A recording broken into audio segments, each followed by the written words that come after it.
How's it going, everyone? Nick from Comic Culture here. It is time for Nick at Night, the weekly non-spoiler comic book review show where I go over the books I read this past week. We got a healthy stack to get through. Let's get started.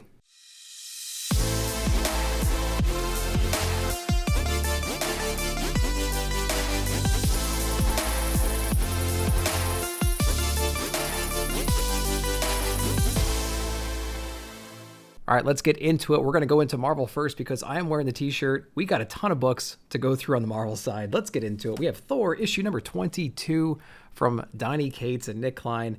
I've really been digging the art in this one. This is an interesting story. It kind of reminds me of like a Dragon Ball Z episode in a way where Goku's just getting his ass kicked the whole time. He gets some friends to come and try to help him here and there, and then he has to kind of ascend to the next level to overcome whatever the obstacle is. This is basically our last ditch effort, man. We're getting our asses kicked. Our friends are getting our asses kicked. We got to do something. I'm not going to spoil exactly what happens here, how it happens, who's involved and whatnot, but just know this is kind of a story about the friends coming to the battle, trying to help him out, him doing everything he can possibly do to kind of get that extra little power creep that he needs to overcome the odds. And we'll see, a little bit of a cliffhanger, so we're going to finish the battle probably in the next couple of issues. Been really enjoying this run so far. I don't like the way that they're dealing with Mjolnir, like in physical form. I don't like the way that's drawn at all, but I'm enjoying the story. I'm enjoying why it's happening, and I'm enjoying kind of the battles that we have in this issue. So I've been digging that. We do get some pretty cool characters that we've seen in other runs that really haven't been involved in this book yet. Now they're joining. That's pretty awesome. I've been digging it. It's really bringing forward some of the lore of Thor itself and Odin and what they've done in the past, some of their demons, some of their mistakes. So I really appreciate that as kind of a newish reader. For Thor, I do appreciate the little deep cuts that you might want to go research and go look up, and then you realize there's kind of cool stories that kind of support all this. Been digging Thor. Issue number 22, not too bad. All right, let's jump over to Venom, issue number 5. This is with Al Ewing and Hitch on the art. All right, I don't like the art. I think I've said this on every single issue so far. We're on issue number 5. Not a fan of the art on here. The story, I'm just not a big fan of the story either. It's not working for me. So we have Dylan. He's been betrayed. He's trying to escape this foundation who's trying to evolve the symbiote, race, in other words. They're trying to evolve. They're looking to see what other capabilities the symbiotes might have. So they're poking, they're prodding, they're testing Dylan. He's trying to escape from their clutches. That's kind of what we're doing with Dylan. With Eddie, he's kind of hanging out with this one above all kind of a character right now. This like ultimate symbiote god, which I could have sworn we just had a symbiote god. I just don't like these leapfrog bads that they introduce all the time. Like we had the top of the top last run. Now we got the top of the top in this run. It's like, where's this guy been the whole time? But we do learn that he's kind of been putting all the pieces in place and kind of watching this play out. He has some kind of time jumping abilities. And then Eddie Brock is over here hanging out with this guy Meridius, who's basically a leapfrogged, power crept version of Null. He's been around forever. He's time jumping. He's putting all these pieces in place. You get a little bit more in there. He's got some other Venoms that he's hanging out with. They're in this other zone right now. It just doesn't really make any sense. I'm not a big fan of the art. Everything's just too shiny. The line work's just not there. I don't know. I'm not digging this book. I want you guys, if you've been loving this book and you really understand what's going on, just leave me a comment down below. Maybe we can chat about it, because I'm just wondering if it's just me. It's just not intriguing. I don't really care. I actually care about what's happening with Dylan more. It's like, that's kind of interesting, but they don't know how to draw him. He's kind of like, he's 30 in one panel, he's 50 in the next panel. I don't know. I feel like I'm more interested in what's happening over there than I am with Eddie and what's happening with the guys he's hanging out with right now. Venom number 5. Venom right now, I'd take it or leave it, honestly. It's kind of scoring low on my care list right now. And that's a shame, because I really did like the other run. But, it is what it is. All right, we're going to go over to X-Men from Duggan. This is issue number 8. And as you guessed it, we have a MODOK issue. MODOK, man, he's running AIM. He's running all kinds of experiments. This issue is all about the newest experiments that he's kind of involved with, which I think is cool. This is another one of those Power Ranger issues that I kind of referred to on some of the previous X-Men. Now, thankfully, they pepper in a lot of extra new things that we want to know about these different characters. So we learn a little bit more about Synch. We learn a little bit more about Captain Krakoa or Cyclops. We learn a little bit more about Forge. and things like that. So they do find interesting ways of weaving in some more history, some more knowledge, answering some questions into these like Power Ranger episode issues. And so basically MODOK's just being a pain in the ass. The X-Men come in, save the day, and everyone kind of learns something a little bit new. So I do appreciate that from a progression standpoint. Now, I did enjoy the last few issues more than this issue, but I feel like you long-term X-Men fans might enjoy these kind of issues as well, more than I did, because maybe they mean more to you because they answer some questions or help push older theories a little bit more forward that I might not be aware about. So yeah, if you've been digging X-Men, let me know down below as well. I've been liking it so far, but I've enjoyed the last few a little bit more than this one. All right, we're going over to another X book. This is X Lives of Wolverine. Who's calling it 10 Lives and 10 Deaths of Wolverine? If you are, I think you're just wrong, right? I think it's unanimous. It's X-Men. It's X Lives. It's not 10 men. It's X-Men, right? So anyway, we're on issue number 3. In the last couple issues, we've been exploring Wolverine being sent back in different time periods to save Professor X from being assassinated from Omega Red. So this issue right here is kind of retelling and touching back on all those different instances in time where he's being sent back. And there's a couple different amazing panels in here that kind of showcase all the different battles kind of happening at once, almost alluding to the fact that, like, since we're going back in time, they're able to kind of do all these things at once, have all these events going on at once, which I thought was pretty cool. But there's one main event that they're focusing on right now, and kind of all hell's breaking loose around that assassination attempt, or that lack thereof. And so that's been really cool. We do get a little more about Omega Red and Rasputin. How is Omega Red able to do these kinds of things? That's touched on in this book as well, and it's not really a giant surprise, especially if you're a long-term X fan and you've been paying attention to who has what and what kind of abilities people have. But I've been digging it. Again, if you're kind of new to the X-Men world, if you're a little bit new to Wolverine in general, they touch on a lot of his backstory in this issue and this run in general. So it kind of helps fill in the gaps a little bit. It kind of helps educate you on his background, his past lives, his son, things like that, maybe his old lovers and things like that. So I appreciated that from this book to kind of help provide a little bit more context about the character, because it's really awesome. So if you're a long-term X-Men fan, I think you're going to dig it. If you're a new X-Men fan, you have a little bit of catching up to do. But I think it's going to be okay, especially if you just kind of take your time and maybe watch some reviews and things like that. It could be explained to you, and I think you'll appreciate it. All right, we're jumping over to Hulk. This is issue number 4 from Ryan Ottley and Donny Cates. And I got to say, Ryan Ottley's art is absolutely incredible. I love it in this issue, especially because there are some beautiful pages in here. And it's not just Hulk ripping shit apart. It's everything else. It's the scenery, it's the backgrounds, it's the monsters, it's the emotion. It's great. He seems to know exactly when things need to be full panel, when full page, larger panels, more vertical panels, wider. I really like the composition of all the paneling in this one right here. So it's really cool. General Ross is pissed off, man. He's pissed off. He wants to come over there. He's recognizing where Banner is right now, and he's bringing everything to come stop him. So this book is basically just like all the other books as far as its over-the-topness. General Ross is involved. He's been tracking Banner down. Banner's been hunting down all this gamma-radiated folks all across the universe, trying to get them from all different types of dimensions. He's never seen a Hulk, a Bruce Banner like this Hulk right here. And so the last couple issues, they got acquainted. They kind of realized, where they came from, how they became the person that they became. And in this issue, kind of all hell breaks loose. This is a gigantic battle issue, and I really do appreciate it. It draws right into Ryan Ottley's strength, I think. And it's gory, it's crazy, it's over the top. People have been hating this book, but I've just been loving it. I've just been sitting back, reading it, having a good time, with it. And yeah, I absolutely love it. One thing we need to think about in this one, though, is a lot of the same characters that exist in our main Marvel universe are probably going to be in this universe, maybe in a different form. So the last couple pages of this book reveal a character that they pulled over, a character we all know and love. And but there's, just maybe a slight difference here. And it's kind of like Ross's contingency plan if he ever comes to a position where he's about to get his ass kicked, he needs to do something right away.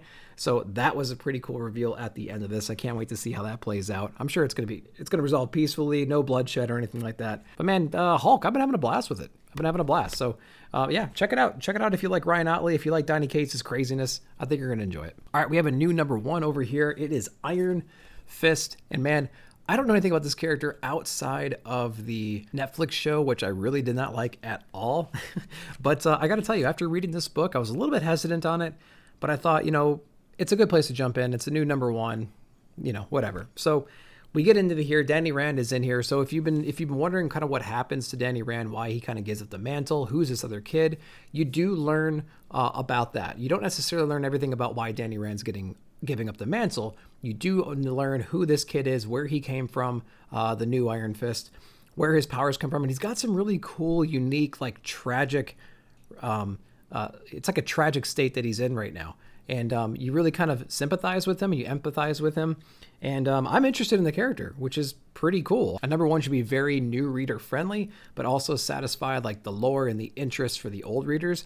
And I think it does that. Me being more kind of like in the middle, it definitely has me intrigued to see what happens in this run. So I'll definitely be checking out more of this. Let me know what you guys thought about this new number one Iron Fist. All right, so I told you that I was going to try to read more mainstream books, and I got ASM number 88, Queen Goblin on the front, Black Cat on the front. I'm not going to really go over things that happen in the book just because I'm just brand new into the run itself, and I'm still trying to learn where we currently are. I will say, since it's not necessarily a spoiler, that Peter has been out of commission for a long time. Ben Reilly has stepped up to the plate, been taking on the threats, and Queen Goblin just got introduced in the last issue or so. And so this is kind of her wreaking havoc and who is around to help save the town. Who's around? Peter's kind of down and out. Ben's off doing his thing right now. So we have some other heroes kind of stepping up, or semi-heroes stepping up to the plate, seeing what they can do, trying to save the town. So I did enjoy that. The art's not great. I know, Bagley's on the art. It's not that great in my opinion. There are moments though, like the faces, the poses, the anatomy, I'm not a big fan of. I think I love the foregrounds and the colorings and the backgrounds and maybe like the outfits and things like that and the hair and stuff. I think that's okay, but like anatomy, poses, faces just seem like they're off. I don't know, just seem like they're off. And so we'll see what JR can do. Judging on the first cover of cover A of the new run, who knows? Who knows what's going to happen? He does some amazing work, but we will see. And again, eyes, facial features, things like that really kind of throw me off. I'm reading stuff and I'm just like, oof, what's going on there? Now I can't draw for crap, so I really can't say anything. But there are moments in this book where you're just like, how did that get through? Anyways. It was fun. I mean, I'm just jumping in right now, so I don't really know anything that's going on, but I want to know what's going on, so that's why I'm jumping in right now. So, yeah, Amazing Spider-Man. I didn't hate it for sure. I didn't hate it. I actually read the Black Cat MJ number 1 that came out the other week, and I really enjoyed that one too. I enjoyed the art way more too. But yeah, well, we're going to see what's going on with ASM going forward. All right, that's it for Marvel. We're going to go over to DC. I only have 2 DC books, which is like really different than the Nick you were watching, 6 months ago, where I had a stack of DC and I had a small thing of Marvel. Marvel kind of intimidated me. It has a lot of legacy characters, a lot of complicated storylines, character progression, things like that, and I'm diving more into it, and I'm enjoying it more. DC, there's tons and tons and tons of Batman books. We're going to get into one now, and we're going to hear my thoughts about that one. But this is Chip Zdarsky on Batman the Knight. This is issue number 2. Man, there's 10 issues of this run. So I want to ask you as a viewer and as a reader, do we need another Batman book? This is a Batman book, which is essentially year -1. He doesn't really know what the Batman is yet. He doesn't quite know what symbol he's going to use. He's trying to train. He's going around trying to find the best of the best throughout the world. He wants to learn from them. He wants to acquire all of his skills. Basically, we have an unskilled, unresourceful, and inexperienced Bruce Wayne trying to learn, trying to take down some bad guys, and he sucks at it, just like you think he would. So I kind of ask you, do we need this book? Is it really going to change our perspective on Batman? I don't know. I think because it's Chip Zdarsky, it's going to be a great story. It's going to be a great story. But at the end of the day, do I need to read the story? I don't know. We already know what happens to this character. Batman grows up. He gets trained by a bunch of great people. He saves the day over and over and over again. He overcomes the odds. He trains other people. I don't know. I don't know if we need a flashback. There's so many other characters in Gotham that I'm more interested in, that I would like to see that character progress. I don't really want these flashback stories really anymore. Again, it's Chip Zdarsky, man. So how do you not at least have some interest in it? I don't know, but I don't want a 10-issue run about a -1 series. I don't know. Let me know down below. I'm playing with this idea that I really don't need this book in my life, but it's been okay.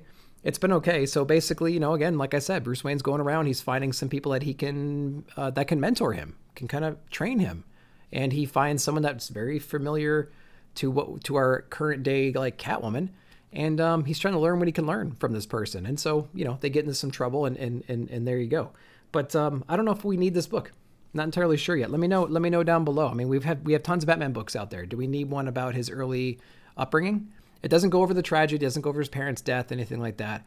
It's kind of like a few years after that moment. So anyway, let me know how you're thinking about Batman the Knight. All right, we're going over to a book that's been one of my favorites. It's been no surprise to anyone. It's Supergirl, Woman of Tomorrow, issue number 8. This is the conclusion of ComixKings' run. We have Evely on the art, and we have Matt Lopez on the coloring. First off, it's one of the most beautifully drawn and colored books I've ever seen, period, that I've ever read. And it would be extremely hard for anyone to argue that, I think. If you look at these pages, every issue probably has 2 or 3 full page spreads that are absolutely breathtaking. They're gorgeous. The perspectives, the line work, the coloring, the lighting, everything about it is just flawless. Beautiful. This issue is no exception. I'm not going to tell you what happens in this book. I will say that I am satisfied after kind of mulling it over and reading it 2 or 3 times. I am satisfied about what happens. I feel like there's a couple little things in this book that they probably could have excluded, and it would have made it even better, in my opinion, in this one issue in particular. But I am not mad at it at all.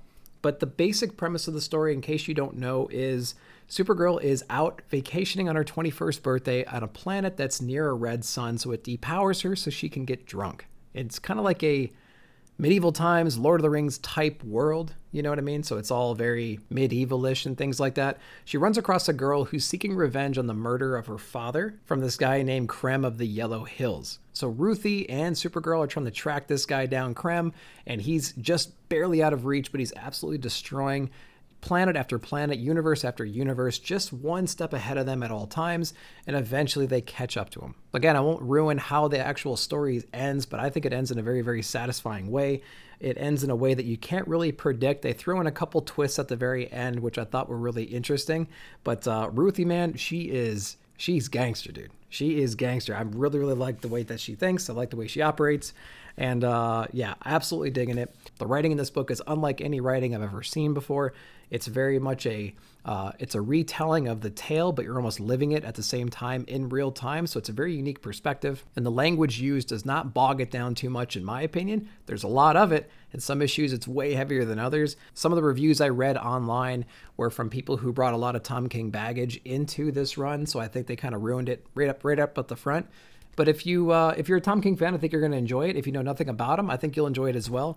This book right here is so chock full of emotion, of heart, of tragedy, of just overcoming the things that you've had to go through throughout your life. It's just a beautiful book, I think. It really reminds me of The Many Deaths of Layla Starr and the way that it kind of impacted me emotionally. And that was the best book of last year. And I named this one my number 2 pick of last year too. So there you go. Supergirl, Woman of Tomorrow, number 8. Amazing book, I think. All right, we're going over to some independent books next. We have IWA Canto Volume 3, Lionhearted, issue number 6. It's I just love doing that bit because it's just freaking ridiculous. Anyway, as you guys probably know, I've really enjoyed Canto Volume 1 more than Volume 2 and 3. I think the story in Volume number 1, I think it started, it was executed, and it ended very, very well. I think it was a great story just right there, you know? But they kind of dragged it out a little bit. And we had City of Giants, and then we have this one right here. So basically, we have all of our heroes teaming up against our Shrouded Man and all the resources that he's kind of put together. And some of the biggest, baddest creatures on the Shrouded Man's side were kind of like tricked, kind of lured in, kind of stolen from their homeland, stolen from their families, and twisted in a way that would work just for him so he can use to his own dispense. And Kanto finds some pretty clever ways of kind of twisting that and turning it back on the Shrouded Man a little bit. So I did enjoy that. If you're a giant Kanto fan, just know that there is another volume coming after this one, and it will be the conclusion of the Kanto run. So I think this is going to make a really, really cool, just giant hardcover. If they do that, maybe like an omnibus. I'm not exactly sure if it qualifies based on the amount of issues that are out. But man, if this comes out in like a really cool hardcover, you know what I mean? With like maybe even like a slip and everything, that would be amazing, I think. I think that would be an interesting way to consume this story. For me, I feel like I forget, who's doing what and who these people are and where he found that ally. You know what I mean? So it's kind of like a very much a culmination of series 1 and series 2 in this one. So I think in a trade read, it might do better. But, it's been okay. It's been okay. I'll probably get the next one just so I can get the full story and understand what's going on. But yeah, if you want a story about a little guy overcoming the odds, it's a hero's journey, going out beyond, going into chaos, slaying the dragons, things like that. Being friends to his friends and taking on the enemy for the greater good, man, Kanto is right up your alley. All right, we got a few more books. We're going to go over to Image Comics, A Righteous Thirst for Vengeance. What issue is this? This is issue number 5. I feel like we're 3 issues into this run. I have never read a comic where I am more lost, and I almost don't care that I'm lost because the amount of action, the art style, the goriness, the insanity that happens in this, it's like confusing in an entertaining kind of a way. But it's almost it's like a smidge annoying. It's a smidge annoying how confused I am in this book, and I don't really care that I'm that confused. So that's kind of where I am with this one. So I want you to know if you know what the hell's going on in this story, go down in the comments and help me figure it out. You can hit me up on Instagram as well. You can let me know, like, am I just not understanding the premise right here? So what I understand is we have this organization who's kind of like, I don't know, putting hits out on all these different people. We have this one random guy who kind of goes in there and stops this one assassination attempt. And now he's trying to take this person and kind of like flee, trying to get out of there. But all these people are hunting everybody down. And it is really clever. It's shocking. It's graphic. It's violent. But it's fun and confusing at the same time. They give you these little morsels every single issue that might clarify what's going on. But like, I feel like there's so much left unanswered, and it's like annoyingly entertaining. I think that's the best way to put it. This book is annoyingly entertaining, and I don't know if you're supposed to know what's going on. I hate repeating myself, but again, if you have a clear understanding of what is going on in this book, I really want to have a conversation with you. But does anybody else feel this way? Who else is reading this book? And what do you guys think of it? All right, we're jumping over to Primordial. This is the final issue. This is issue number 6. This is our Lemire, Andrea Sorrentino, and Dave Stewart creative team. And first off, it's an Andrea Sorrentino book right off the bat. The first exposure I had to Sorrentino was, I believe, on Old Man Logan. This is back in like 2016, something like that, somewhere around those years.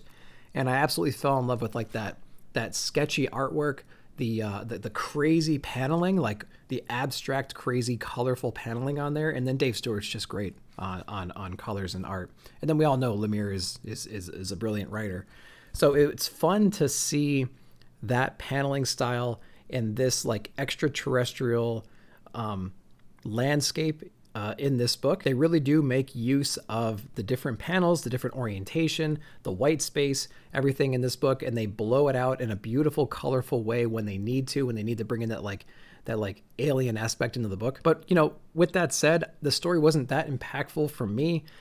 Personally, I felt a little bit lost. Now, the dialogue between some of the animals that are involved in here is at a base level, which you would kind of expect, and they do have some kind of understanding, and they use the emotion and the drawing and the artistry to really kind of help convey more of the dialogue, more of the emotion, so you're not just reading like one-word responses. You can actually read a whole story just on their facial expressions alone, and so that was pretty cool. It's very trippy, it's very abstract, it's a little bit confusing at times, but I think it's enjoyable overall. If you've been kind of lukewarm on this series so far and you haven't read the last couple issues, maybe you haven't caught up yet, I feel like your emotions probably going to carry forward through the rest of this run, and that's okay.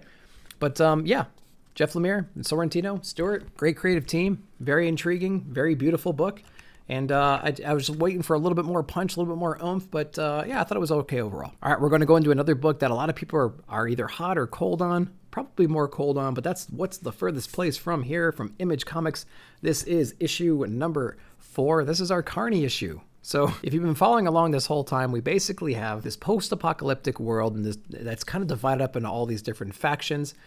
There's no adults. There's mostly kids and teenagers. When you grow up, you die for some reason. They didn't really quite explain all that yet quite in this book. but we have all these rivaling factions, and we have a missing person, which forces her house to kind of go out into the wild to go find them. And of course, on the road, they run into all these crazy people, and they've run into the carnival people now, and all hell is kind of breaking loose because all the different families are around for this big meeting, supposedly to kind of judge this family for breaking all the rules. So it's really fun to see all the different houses interact. It's fun to see all the conflict, all the things that they set up in the first few issues, all the conflicts they set up in the first few issues kind of replay out in this one. So it's really interesting. The whole story has kind of got this like humor to it. It has this lightheartedness to it. And there's a lot of funny moments, but it also gets pretty brutal from time to time. And there's a lot of plotting and scheming kind of going on between certain houses inside of this book. So it's very, very hard to kind of explain. It's a little bit hard to read and understand. They're not really feeding you any answers. They're not really explaining how things are the way they are. They're just giving you the story. They're adding a layer of humor on top of it, some interesting characters and artwork, and just letting you make whatever you want to make out of it. So if you're looking for like a post-apocalyptic world that has different houses, has a layer of humor, has a little bit of violence and anxiety on it, this might be a good book for you. All right, and then our last book that we read this week was Rain from Joe Hill and David M. Booher. So we just got off of Canto with Booher, and now we're jumping into Rain. This is issue number 2. My biggest complaint for issue number 1, first, it was a beautiful issue. I love the chemistry. I love the dialogue. I love what happened. I love the way that they introduced characters. I loved all of that. Well, my only complaint was, where do we go from here? It seems like the story's over. What happens now? So this is the what happens now kind of an issue. And I guess it kind of makes sense. I mean, we had something tragic happen, and now that tragic thing might spread to other areas. Our main character that's left, she needs to kind of go out and let some people know what the heck actually happened because, you know, communication's down, chaos is ensuing everywhere. So this is probably going to turn into like a post-apocalyptic story where there's really no police force out there. People are kind of going back to baser instincts, and there's going to be looting and robbing and murdering and everything else going on. And so this is probably going to be a big travel story, trying to get to our end destination, picking up some friends, picking up some enemies, trying to get through the towns and everything that are completely destroyed. And so that's where I'm anticipating the story to go. And you really didn't see that coming after reading the first issue. So maybe they could have included that in the first issue to kind of help point us in that direction. But we'll see. We'll see. My excitement level for this is down a couple pegs. But yeah, I think we're going to check it out just because it's a pretty unique story, and I'm really digging the artwork in here especially. And the characters are actually kind of fun. They're not really like annoying, and there's not a whole lot of them, so you can kind of remember them and they're distinct in your mind. Unlike books like What's the Furthest Place from Here, where they introduce to you, dozens of characters in the first couple issues, maybe 12 or so characters in the first issues, and you're trying to like remember them. This book has a very, very small cast, and they're kind of fun. They're interesting, and yeah, so far so good. So those are the books I read this past week. If you have any clarifications or anything like that, please throw them down below. I'd be glad to carry on the conversation over on Instagram as well. Let me know what your favorite books were this past week. Like, subscribe, share, hit that bell notification for future videos. See you in the comments.